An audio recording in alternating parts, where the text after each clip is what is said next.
What is your taco policy? What is your order? Feels almost like the virus is trying to get out of the lab. Like you have a very calm, bless your heart way about, when you need to make some call outs. What is giving you hope right now? The people who have maybe given up on politics in some ways, who feel like they have a place in this campaign.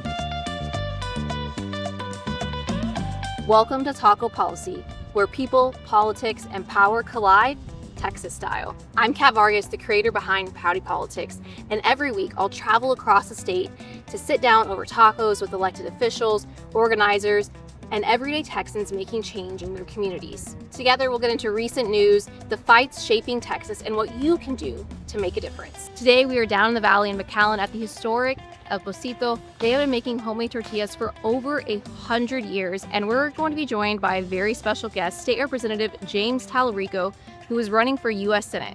Let's go get him. Thank you so much, Representative, for joining me down here in McAllen. I know you've got some kind of roots down here, but thank you so much for joining us. Yeah, thanks for having me. This and is so great. Something that we're gonna, before we kind of get into the nitty gritty, something that we're always gonna be asking our guests is, what is your taco policy? What is your order? And how religious are you about that order? Well, I'm a big breakfast taco person, and so I ordered my favorite, which is bacon and egg on flour. It's what fuels me back in Austin. It's what fueled me in San Antonio when I was a teacher, and now it's fueling me on the campaign trail. Love that. Yeah. Definitely getting lots of opportunities because you've been everywhere. Yeah. And I mean, I think most of the folks on Howdy are real familiar with you. We're kind of opening up a new audience on taco policy. Yeah. So I'd love to know more just kind of about your background and, your story. I think you have a really beautiful story. You're both raised by single moms. Very similar stories with our dads and things. So just kind of, if you don't mind talking a little bit. Of course. Yeah. My mom is from Laredo, not too far from here. Our family is from South Texas and also from the Texas coast. I was in Victoria, Texas 2 nights ago, I guess, and we had a lot of extended family there, some of whom voted for Donald Trump, but they came out for my rally, so we'll see if I get their votes. But she was a preacher's daughter. My granddad was a Baptist preacher down here in South Texas, and she was always a little rebellious, which I think I've inherited some of that rebellion. And she left home at 19, wanted to strike out on her own, and she moved up to the big city, Austin, Texas. That's where young people were, is the university, and she wanted to be there. And when she got up there, she met my birth father. He was a bartender, 21 years old, high school dropout. And he had a drinking problem, and that drinking problem sometimes led to violence. And he, one night after I was born, he became abusive. And that night, my mother decided that she was going to leave. And so she packed me and all our stuff into her little Ford Escort, and she drove me to the hotel where she worked, asked the manager to let us stay in one of the rooms until we found this little apartment in East Austin. The apartment is actually in the district that I now represent, which is really cool. And it wasn't a big apartment, and so I slept in a crib in her closet. And she decorated the closet and was so proud of it, so proud that she had struck out on her own, and she was like working overtime, and she didn't have money, she didn't have a college degree, but she had a lot of love for me, and that was all we needed. So later we both met and fell in love with my adopted dad, Mark Talarico. That's where I get the cool Italian last name. And the rest is history. They still live in the house where I grew up. And our whole extended family lives in the area now. My grandparents live there, aunts and uncles, cousins, everybody's there. So yeah, she definitely showed me how to stand up to bullies and how to fight for what's right. And I feel like I take that spirit with me into the Capitol and also on the campaign trail. I love that. And I love your mom. She's the best. Yes, she follows me. She loves you. Yes. And I remember a couple sessions ago, you did end up changing your vote, but there was a vote that was coming up and I didn't agree with how you originally were standing, and I was real tough on you. And then I see Talarico come up on my DMs, and I saw it was your mom, and I was like, I don't want to open this. This is going to be so bad. That's so funny. But she was like, it's all right. Jimmy can take it. And I just She criticizes me all the time, so she and I love that, though. And I love that, she, and I see that a lot in just how you kind of maneuver, where you do take kind of, that criticism and stuff comes. You're very open to hearing and having very much hard discussions. And, I got a glimpse into how that does come from your mom. Yeah. Well, that's what politics is all about. Like, I don't agree with anyone 100% of the time. But we negotiate, we compromise, we debate it out, even within our own party. And when we stop doing that, you no longer have a democracy. And we're kind of seeing that on the other side, where they just take orders from one guy at the top, and there's no dissent, there's no discussion, there's no debate. And I just think that leads to bad outcomes. So I'm very proud that we're still in a party. Sometimes it's messy, where we still have debate, we still have discussion, we still have dissent. Absolutely. And now you're running for U.S. Senate. It's a big jump from going from the Texas House and things. Why now? Why is now the time to make that leap? Well, I feel like there's such an urgent moment in this country, and we desperately need someone who's gonna fight for all 30 million Texans.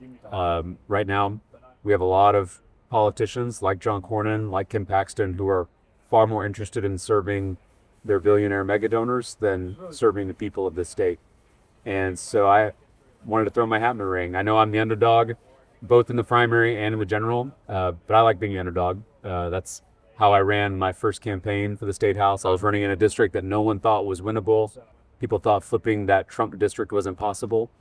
And we ran an aggressive, authentic, unorthodox campaign and brought people together, and we flipped that district on election night. And so I know what it's like to be the underdog, and I think honestly it frees you up to try new things and campaign your own way. You're not beholden to anybody, you don't have to answer to anybody, and that's exactly the kind of campaign I like to run.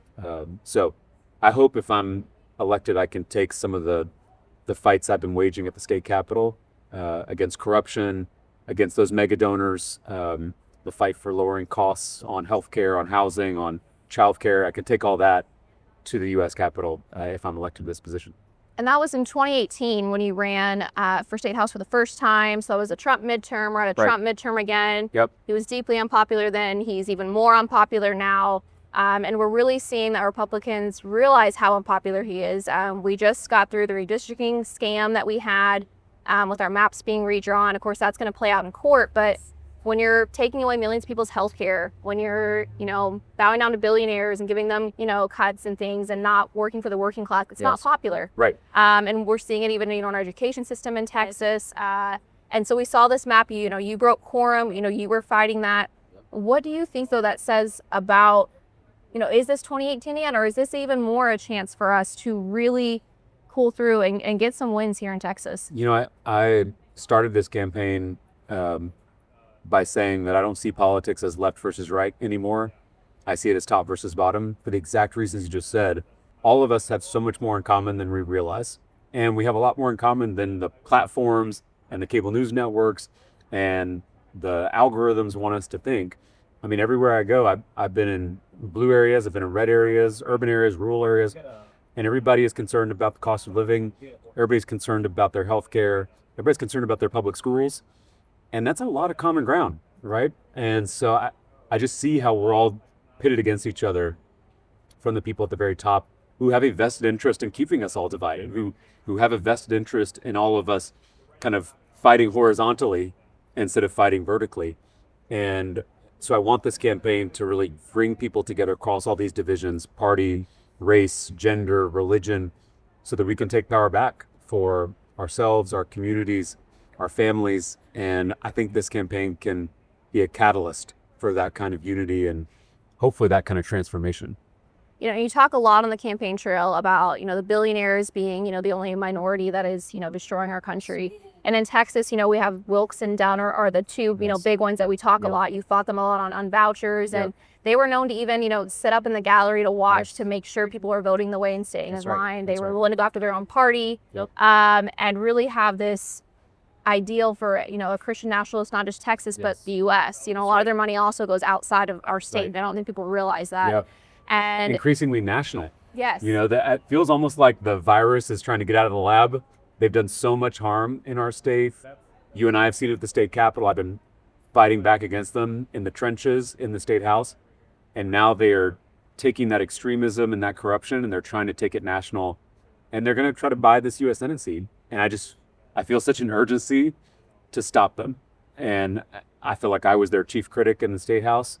And I feel like now that they're trying to take this to the federal level, I'm the one who's best equipped to stop them. Part of the vision, though, it is this Christian nationalist vision that they have. And, like you said, Texas was a kind of the testing ground for a lot of that. Right. We're seeing that play out with Project 2025 nationally. Right. That's right. But you're kind of in this unique position because, you're going through seminary. Yeah. You're very open about your faith. Yeah. And you're not who some people would think would be the one standing up to, Christian nationalism. Like, why is that so important to you? It's very personal. Not only are they trying to take over my state that I love so much. I'm an 8th generation Texan. My family's been here since it was Mexico. But they're also trying to co-opt my faith, which is the most important thing in my life. It is central.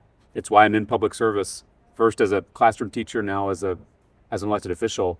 And I feel that I have a moral obligation as a Christian to speak out against this perversion of my faith and this subversion of our democracy. And I hope, and I think I'm seeing that more Christians are speaking out against this because they're twisting our religion. They're using our religion to consolidate power and wealth for themselves. And that's the exact opposite of what Jesus asked us to do as his followers. And so this is not just a political struggle.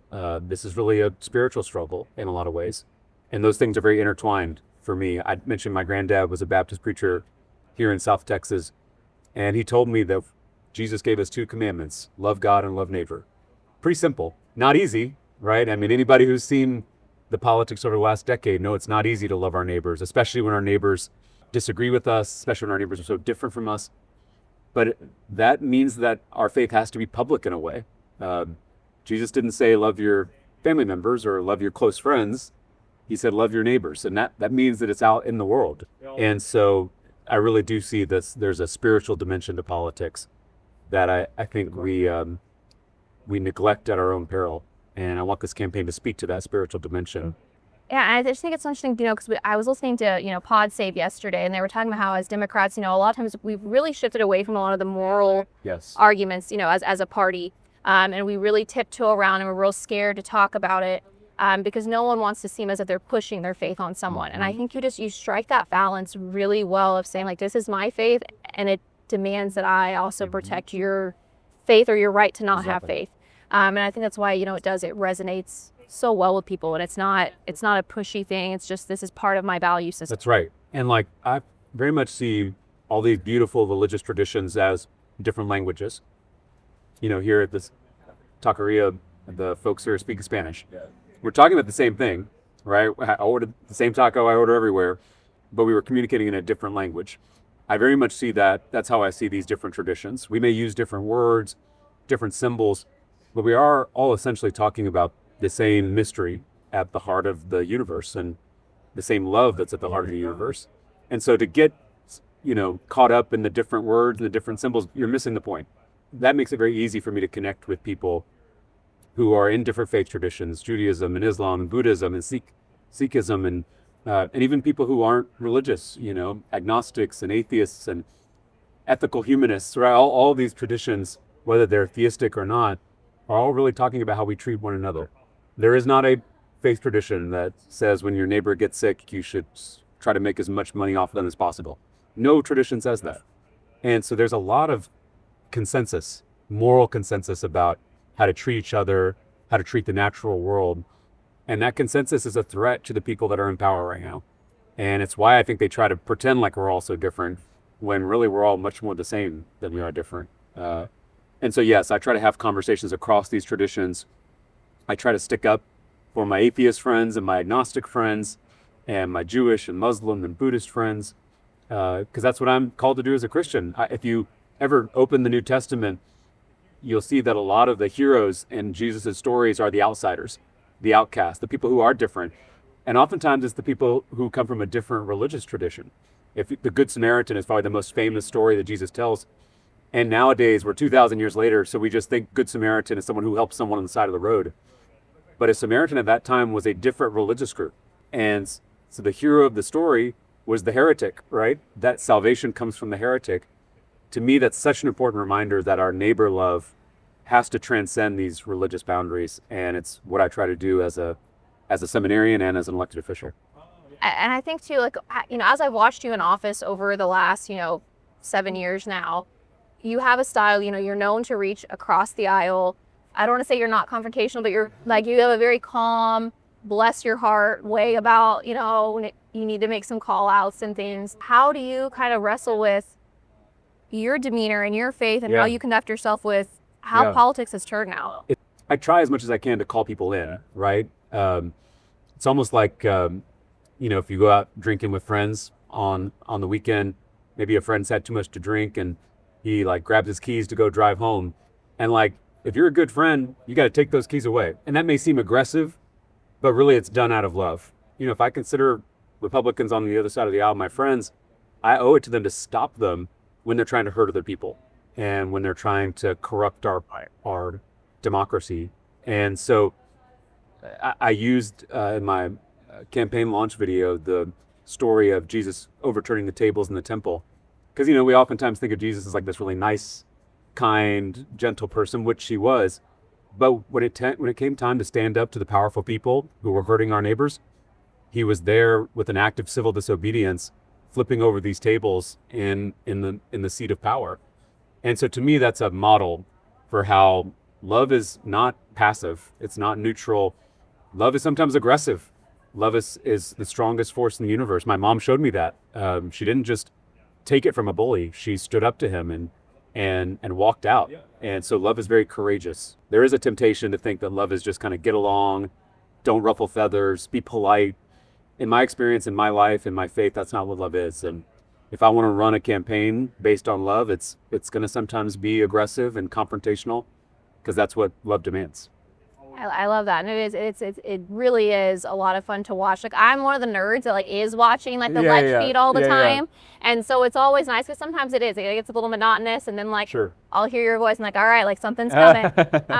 So it's great, and I think whether it's Cornyn or Paxton, I look forward to that debate, and I don't think people outside of Texas realize how much our state has changed politically in the last 10 years and really in the turbocharged in the last 5. It used to be more reasonable, Republicans, and most people were moderates, but we've seen even from the state house where behind closed doors, whether it was permitless carry, whether it was vouchers or any other bill, the abortion bill they thought was never going to actually go into law because they said, no, it's okay.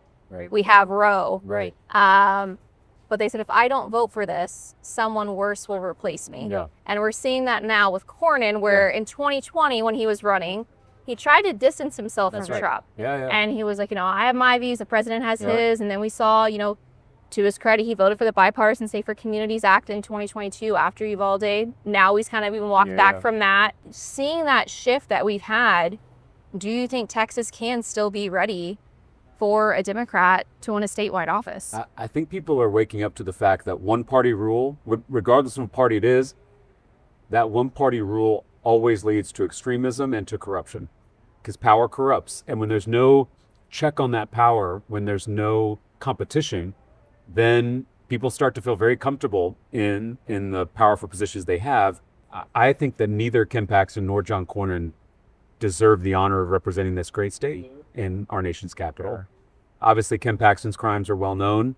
As you mentioned, I was part of the bipartisan majority that impeached our corrupt attorney general. But I do think in some ways John Cornyn is even more corrupt than Ken Paxton. I know that sounds hard to believe, but John Cornyn was the deciding vote on that big, ugly bill. A bill that's literally going to kick millions of Texans off their health care. It's going to take food out of the mouths of hungry Texas children, all to give another tax break to his billionaire donors. I feel like we sometimes think corruption is just something that's illegal. But corruption is really just the betrayal of the public's trust. It is the abuse of your public office. And by casting the deciding vote on that big ugly bill, John Cornyn committed an act of corruption of the highest order. And I think he's forfeited his right to represent all of us in Washington, D.C. When you're elected, I want to say when, because I think Manifest. I am ready. Like, I am ready. I think Texas is ready. Washington is even more divided than I think we are as a country right now. what are your plans to start combating some of that? You brought up healthcare. We're down here in the valley where they're going to be hit, some of the hardest hit communities by the big, bad bill are going to be, down here. There's a lot of rural areas that are losing their hospitals. We know schools, especially down here, Yes. are getting hit so hard with funding. Yes. Now some of that federal funding is also being cut. What are your plans to make life better for just the everyday Texan? Well, and that's the whole reason I'm in politics. As you know, this business can be pretty terrible, but that calling to love my neighbor, I think is what's required in public service. I mean, what I'm trying to do is through public policy make life easier for my neighbors, and all the issues you hit on, healthcare, education, the cost of living, all of that is how we can make life better and less stressful for all of our neighbors. The two things I think I want to talk a lot about on this campaign are corruption and costs. And I see those two very much connected. Sometimes Democrats will just call out corruption, and we don't always explain how that corruption hurts people and how it makes life harder for people and for communities. And so I've been drawing that connection while I've been in the State House. I want to draw that connection on this campaign, that this broken, corrupt political system is why you can't afford groceries, you can't afford childcare, you can't afford prescription drugs, you can't afford housing. All of that is because the system is rigged for the most powerful and the most wealthy people in the country. And again, this is kind of beyond party. This is really a top versus bottom issue. This is a structural problem in our political system. And so if we're going to make progress on healthcare, on education, on childcare, on housing, we have to clean up government first. Because unless you fix the political system, unless you fix the way elected officials interact and represent their constituents, you're not going to see progress on all the issues we care about. And I know it's kind of maybe sometimes inside baseball or feels like process, but I think people are sophisticated enough to understand that the system itself has to be fixed before we can start to make progress on those issues we care about. And I have a record. When I was in the State House, I passed major bills to bring down costs on healthcare, on housing, on childcare. And that's what I want to do in DC. I did it in a difficult environment. I mean, I did it in the state legislature with Republican majorities. And so if I can do it there, I think I can do it anywhere. And I want to take that fight against corruption and that fight to lower costs to our nation's capital if I'm elected U.S. Senator.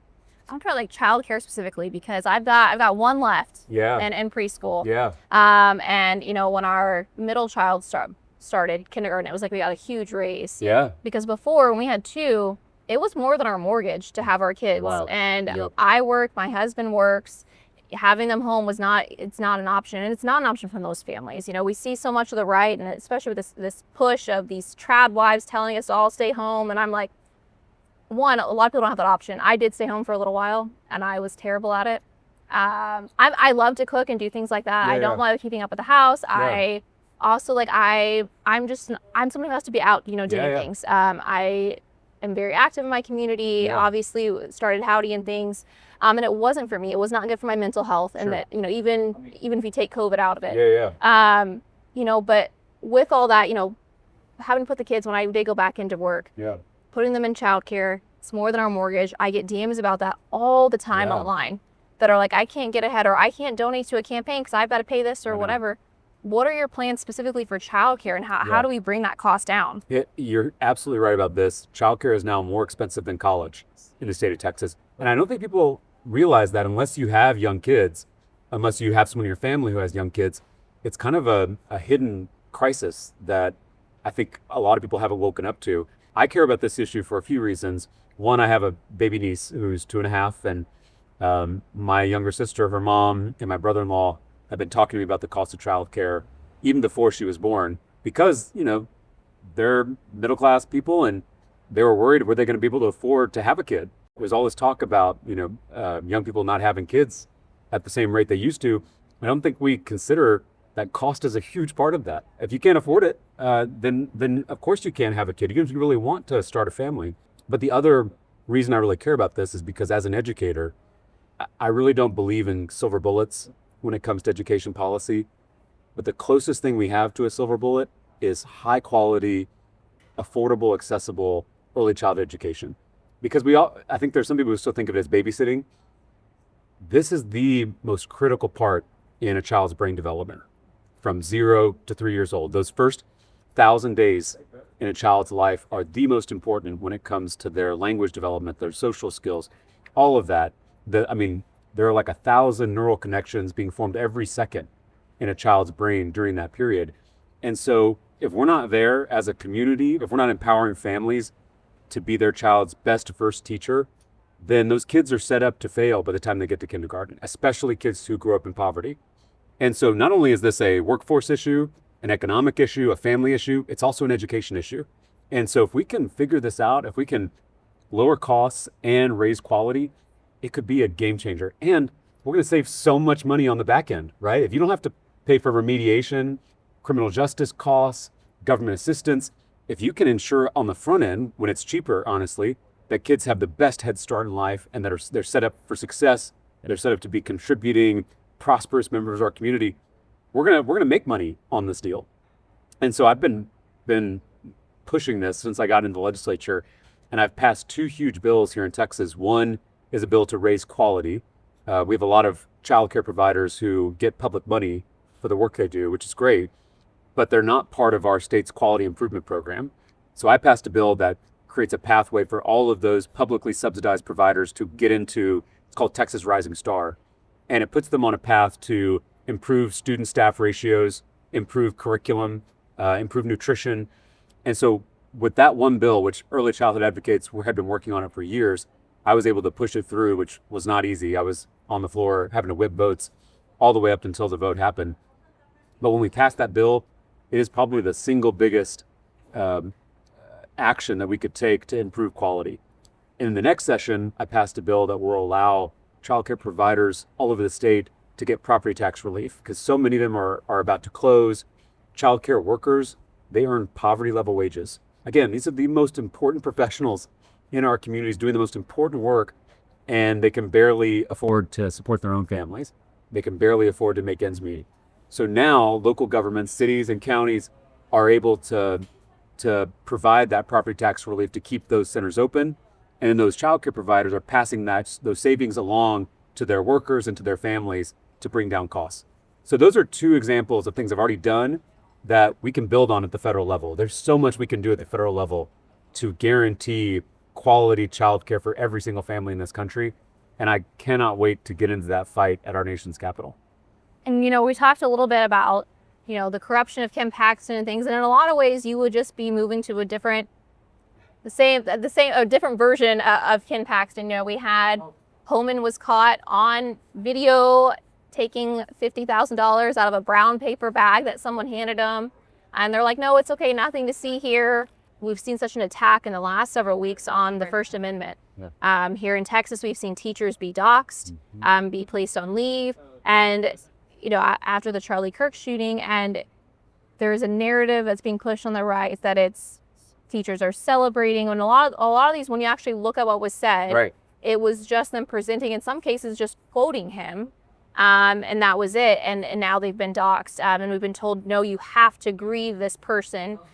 Which I'll be honest, like for me, it's hard. It's what happened is wrong, full stop. Sure. Political violence is never the answer. There's nothing that I agree with him on. It is also hard to not bring the whole full person that he was. I'm from the Plano Allen area. Yeah. The El Paso shooter was from my community. Yeah. We had the Allen shooting, which was also race motivated. He had, great replacement theory things in his, journal they found at home. And those were things that Charlie Kirk, spoke on. And so people do have a lot of, complex feelings about this.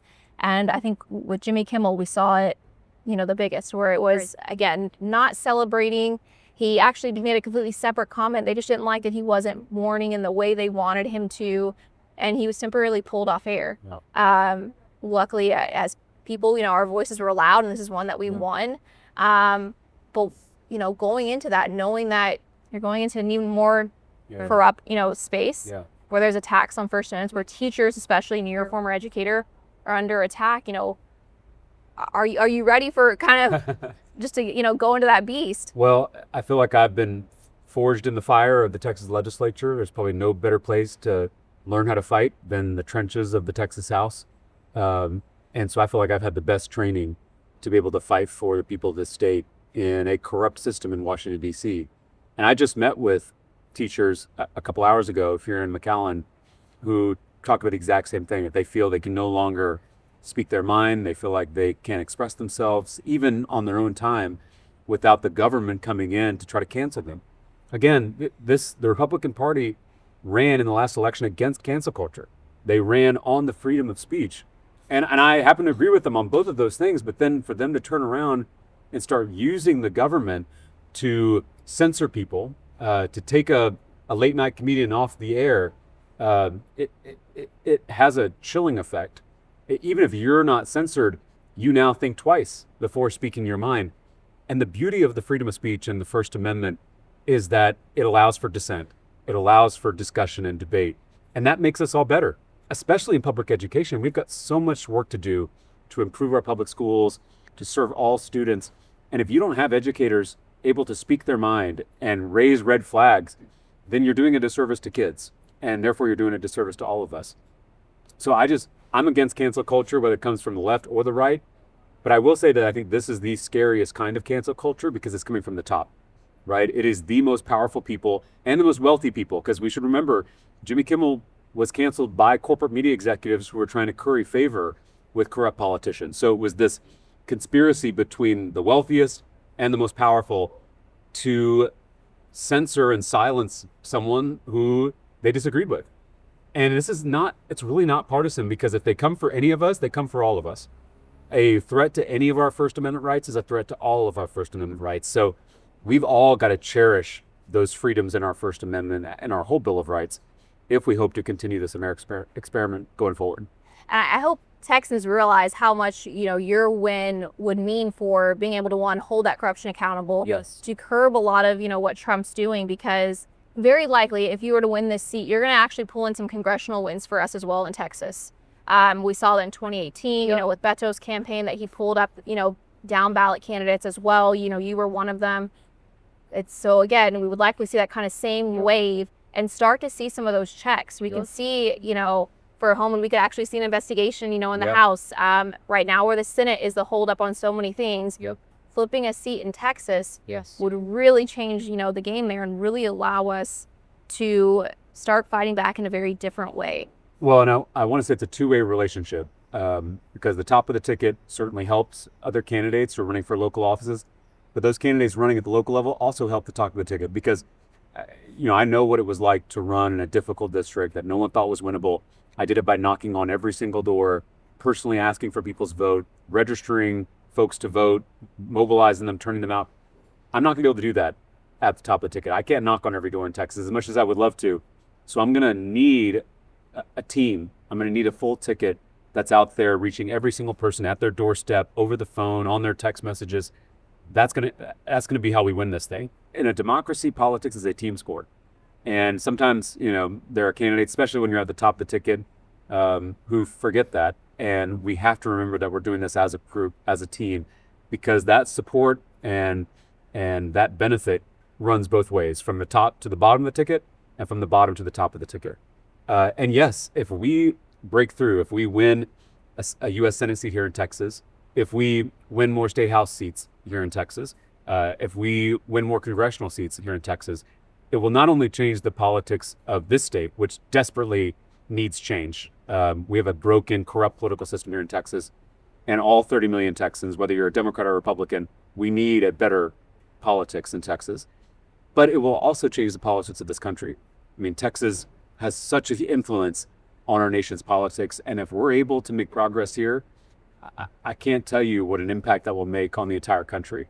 So I do think that this race in this state is maybe the most high stakes race in the whole country in 2026. And I'm putting myself forward as someone who can lead this ticket and lead this team going into this critical election. But even if I'm not the nominee, I'm going to be there right alongside everybody else, trying to make progress in this election, because it is so, so critical to the future of the country. I love that you talked about being a team, and that you talked about, our down ballot candidates and the importance of them having the resources that they need, because the money does not flow down to them often. That's right. And that it's a team that, you're working with them because you need them, the whole thing. and I don't want to put you on the spot. That's all right. That's one of the things I criticized your primary opponent for a lot, the last cycle, which was less than a year ago when we lost. We did not see that. We did not see, working with our down ballot candidates to really make sure they had the resources that they need. And we didn't see Kim a lot in a lot of these areas, being all over the state. What are we going to see different from you this Kim? I think that's everyone's biggest thing is what's going to be different from you versus the way Colin, campaigns. Well, I've tried to show just in the first 2 weeks of this campaign the kind of pace you can expect from me. I'm a very aggressive campaigner. I was when I flipped to Trump district, and I still am today. And we've done 8 or 9 rallies in the first 2 weeks. And that pace is going to continue for the rest of the campaign and into the general if I'm the nominee. I'm also going to be going everywhere. I'm not just going to be in blue communities. I'm also going to be in purple and red communities too, because I think we have an obligation to earn the trust and the respect and the support from all communities across Texas. And it's going to be done in partnership. I'll give you one very specific example. We have county parties across the state that struggle to get the money and the data that they need to do the work on the ground for our down ballot candidates. And typically when you're kind of a top of the ticket campaign, you want to keep that data to yourself. We've already set up to where anyone who's coming to our event, as long as they check off that they want to share their data, that data will then be shared with the local county party. So everything we're collecting can then be transferred over to the boots on the ground. Again, that is just one example of how I see this as a team effort, because what the county parties do, what local candidates do, is going to benefit our campaign and vice versa. And so for us to hoard resources or hoard data doesn't do any of us any good, and it ends up hurting our campaign too. So we're much stronger when we're together. We can go much farther if we do it together. And I hope just the first 2 weeks of the campaign are showing people what kind of nominee I would be. And people should feel free to kick the tires, right? I know I'm kind of the new kid on the block. I'm a little unknown, and people should watch and see, how do I handle being on the campaign trail? How do I work with others? This is kind of a job interview. I am asking to be the nominee of our party, and it's up to me to answer every question and demonstrate how I could do this job well.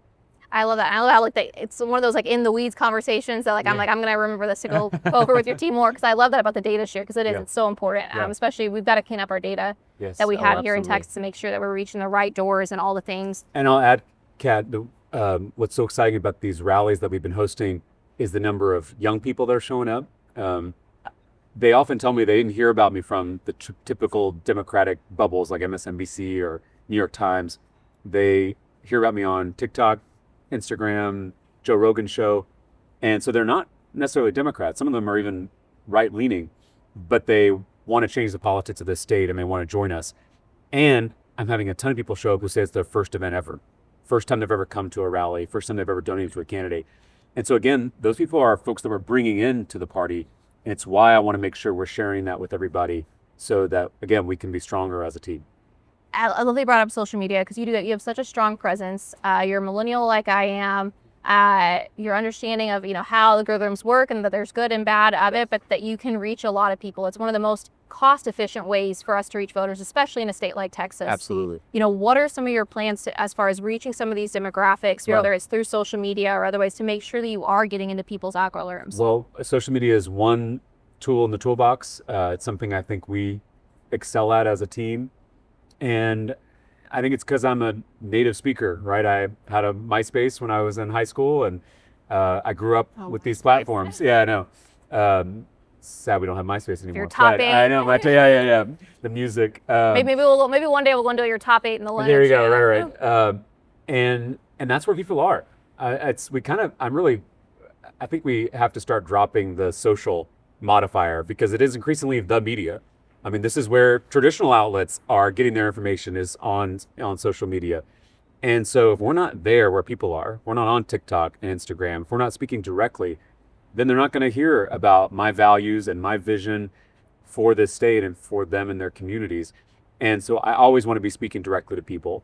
I always want to be where they're at. And that's socials, but it's also new media. It's why I went on Joe Rogan's show. It's why I go on these podcasts that maybe aren't always super friendly to Democrats, because I want to try to build a bigger tent. We cannot be in a position where we are constantly between 49% and 50%. We can't be in this tug of war. I think we as a party have to build a much bigger coalition. I'm interested in building a 60%, 70% supermajority in this country. We used to have that.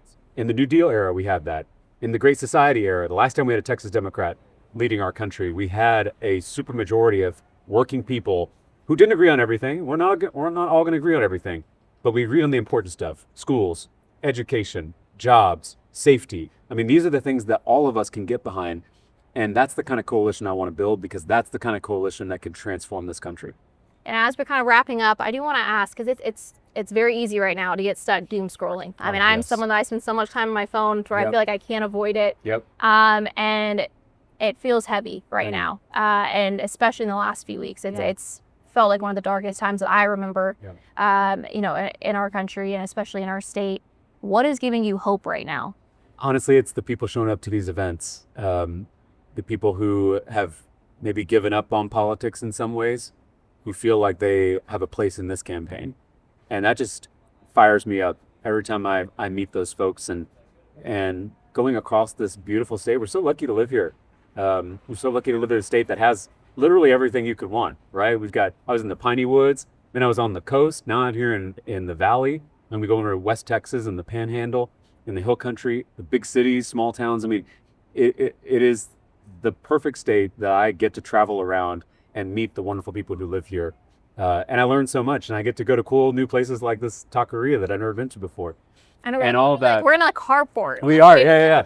And so it's just such a privilege to be able to do this. And I know things are dark. I know things are scary. I'm also tempted by hopelessness. I want to be very honest about that. But we talked about faith at the beginning of this conversation. In my faith, Jesus tells his followers, "Blessed are you who weep," which is kind of a strange thing to say, right? How can someone who's weeping be blessed? In our culture, we think of those two things as opposites. I think what he's saying is that sometimes we can see the world most clearly through our tears. There's something about our grief and our disillusionment that teaches us something about ourselves, about others, about the world. And so if your heart is breaking right now, and I know the people watching, there's a lot of broken hearts, I want them to realize that means they still have a heart. And that means they're still human. And they should listen to that. They should trust that, because that is what's going to get us out of all this. And so I would say, blessed are those who weep. And we should use this grief as fertile soil to nurture and grow something better and something brighter. And I hope this campaign is a small part of that. I love that. One of our pastors, his favorite verse is actually that Jesus wept. And he says, you know, for us to remember that that's not like a moment of weakness for us, you know, that Jesus also wept for, you know, the things in the world and the cruelty in the world.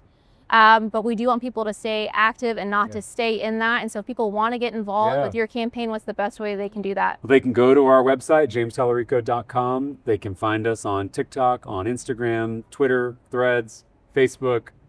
I'm leaving out the Blue Sky. There's so many. Substack. Oh, we just started a Substack. So they can find us on all those sites. You can message us on there if you want to get involved. We've had a ton of people signing up to donate, which is great. We raised more than $1 million in the first 12 hours of this campaign. 97% of those donations were under $100. And they came from 200 counties across Texas. And so we are building the biggest grassroots army the state has ever seen. Donations are part of that, but so is volunteering. And maybe the thing that makes me even happier is we have had more than 4,000 people go to our website and sign up to volunteer, knock doors, make phone calls, send text messages, send postcards. So the people who are watching, if they want to join us, go to the website, donate, sign up to volunteer. We'll come to an event. We'll put you to work. And I think this campaign can be something really special. Well, Representative Talarico, thank you so much for joining us on our very first episode of Taco Policy. I'm really looking forward to this campaign. Thank you again. And thank you for all you do. Thank you. Thanks so much for tuning in to the very first episode of Taco Policy. If you enjoyed listening, be sure to subscribe wherever you get your podcast. We're also on YouTube, so you can watch the entire episode. Make sure you subscribe there too, so you don't miss what's next. We'll be back next week. In the meantime, you can follow me on social media at HowdyPolitics and check out our brand new show account at Taco Policy on Instagram. Remember, this is your seat at the table for the future of Texas. This is Taco Policy.